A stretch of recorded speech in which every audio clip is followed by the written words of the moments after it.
Here's how to change a background in Google Meet on your iPad. Let me show you exactly how it functions, and if this is your first time on Foxtecc, make sure you subscribe so you don't miss videos and tutorials like this one.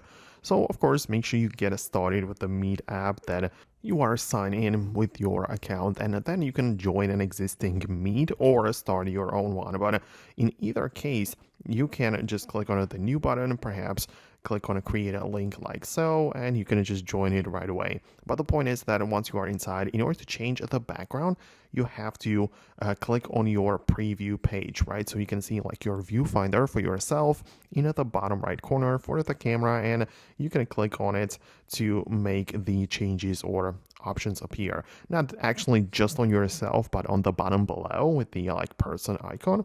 And this is going to show you all of the filters, appearance, and backgrounds which can be changed. So you're going to proceed to the background, and at first you have some newly added ones. Then you can just blur your existing background or pick from those other options. So you have like professional photos, home, nature, and all of these other things. Of course, there's also the 360 degree, which you can like rotate your phone or iPad and it will change the background with you.